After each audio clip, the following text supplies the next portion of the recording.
The message is clear. Through military conquest, the two lands have become one. Nama established his capital at Memphis, strategically located at the junction between Upper and Lower Egypt. From here, he could control both regions, monitor the crucial trade routes, and project power in all directions. With this act, ancient Egypt as we know it was born, and the age of the pharaohs began. But Nama wasn't just a king in the ordinary sense. He established a concept that would define Egyptian civilization for 3 millennia, the pharaoh as living God. The pharaoh wasn't merely appointed by the gods, he was a god incarnate, specifically the living embodiment of Horus, the falcon-headed sky god. This concept of divine kingship has deep African roots. Throughout the continent, from ancient Kush to medieval Mali, from Great Zimbabwe to Ethiopia, African cultures recognize their rulers as sacred intermediaries between the human and divine realms. Egypt took this concept and developed it to its ultimate expression. Supporting the pharaoh's divine status was an increasingly powerful priesthood.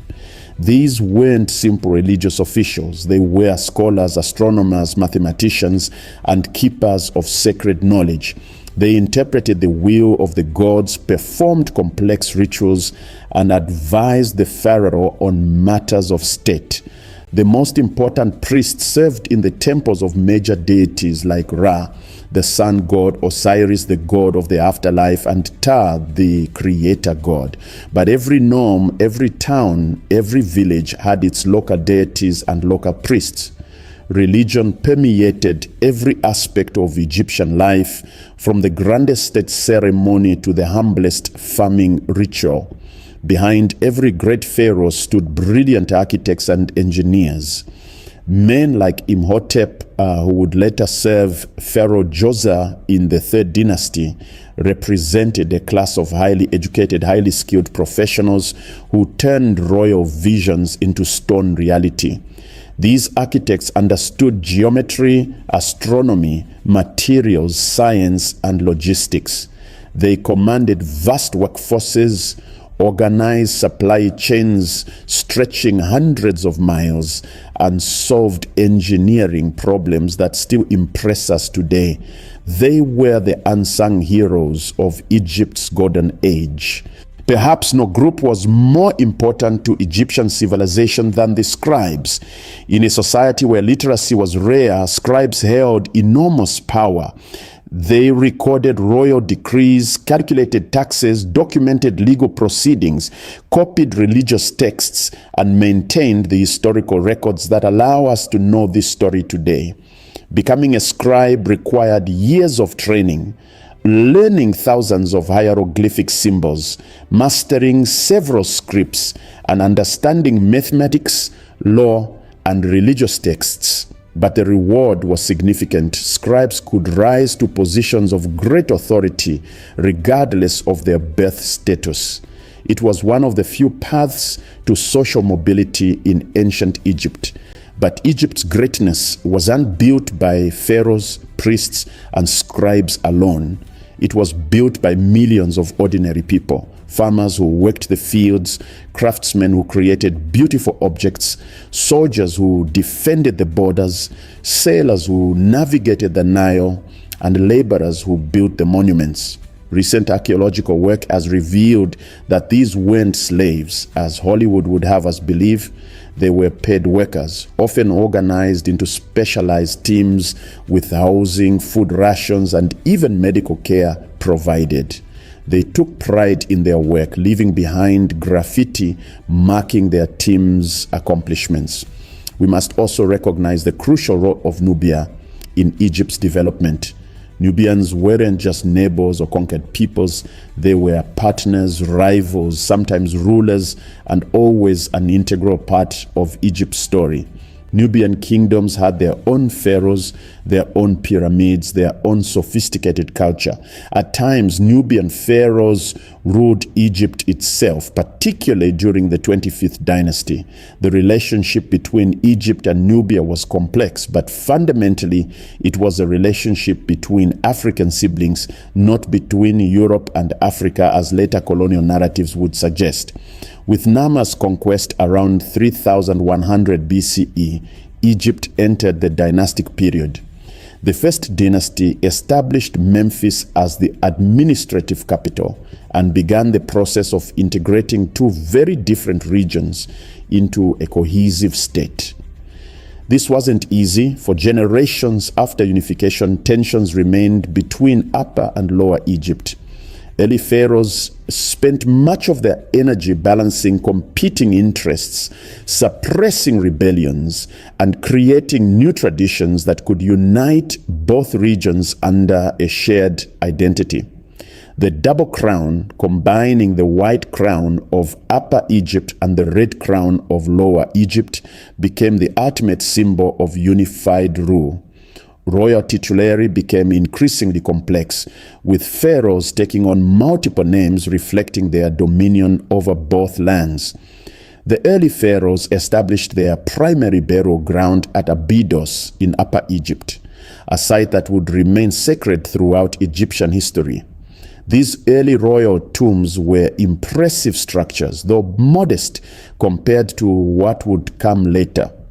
Inside these tombs, archaeologists have discovered sophisticated grave goods, finely crafted furniture, jewelry, pottery, and even wine jars labeled with vintage years.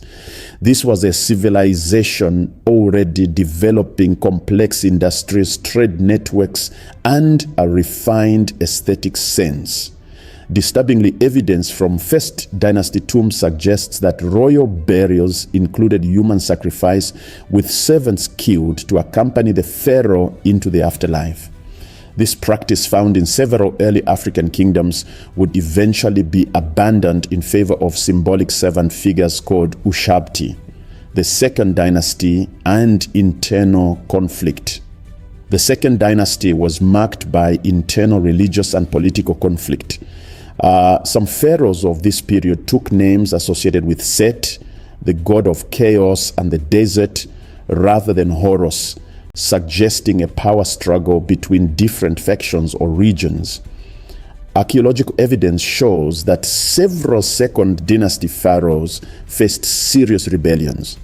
Some monuments were deliberately damaged. Some records were erased, suggesting violent political upheavals. Egypt's unity was still fragile, still being tested.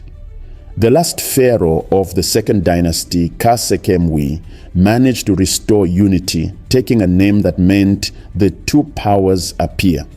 His reign marked a turning point, setting the stage for Egypt's first true golden age. Around 2670 BCE, Pharaoh Djoser commissioned a tomb unlike any seen before. His architect Imhotep created the Step Pyramid at Saqqara, the world's first large-scale stone building and the prototype for all pyramids to come. The Step Pyramid started as a traditional mastaba tomb but was expanded upward in stages, creating a 6-layered structure rising over 200 feet high. It was surrounded by a complex of temples, courtyards, and ceremonial buildings, all enclosed within a massive limestone wall. Imhotep himself would be remembered as one of history's greatest geniuses, later deified as a god of wisdom and medicine. He represented the pinnacle of African intellectual achievement, a man who revolutionized architecture, astronomy, and medicine in one lifetime. The Fourth Dynasty represents the absolute pinnacle of pyramid construction. 3 pharaohs, Khufu, Khafre, and Menkaure, built the 3 Great Pyramids of Giza, monuments so precisely engineered, so impossibly massive, that they've sparked wonder and speculation for millennia. The Great Pyramid of Khufu, completed around 2560 BCE, contained approximately 2.3 million stone blocks, some weighing up to 70 tons, transported from quarries miles away and assembled with gaps between blocks smaller than a human hair. It stood 481 feet tall, making it the world's tallest structure for over 3,800 years. How was this achieved?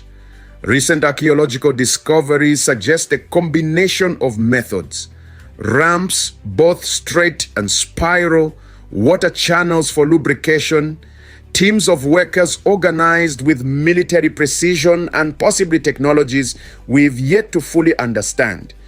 Excavations of workers' villages near the pyramids reveal that these monuments were built by paid Egyptian workers, not slaves.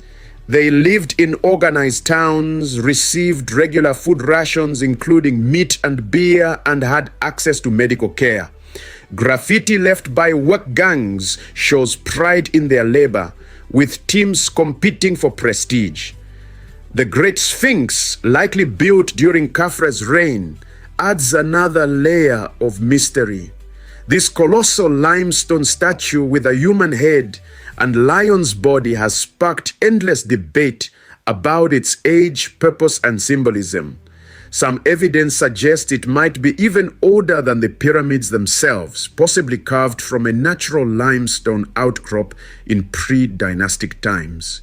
5th and 6th dynasties, refinement and expansion. The 5th dynasty shifted focus somewhat from a pyramid building to the construction of sun temples, reflecting the growing importance of the sun god Ra. Pyramids continued to be built but were smaller and used different construction techniques. However, this period gave us one of Egypt's most important innovations, the pyramid texts. These are the oldest religious writings in human history, carved into the walls of pyramid burial chambers, providing spells, prayers, and instructions for the pharaoh's journey through the afterlife. The 6th dynasty saw aggressive expansion southward into Nubia and eastward into Sinai. Pharaohs sent trading expeditions to the land of Punt, somewhere on the Red Sea coast, bringing back exotic goods like myrrh, ebony, and leopard skins. This period also gives us some of our first biographical texts. Nobles began decorating their tombs with detailed accounts of their achievements, giving us invaluable insights into daily life, warfare, trade, and administration during the Old Kingdom. Around 2200 BCE, the Old Kingdom collapsed.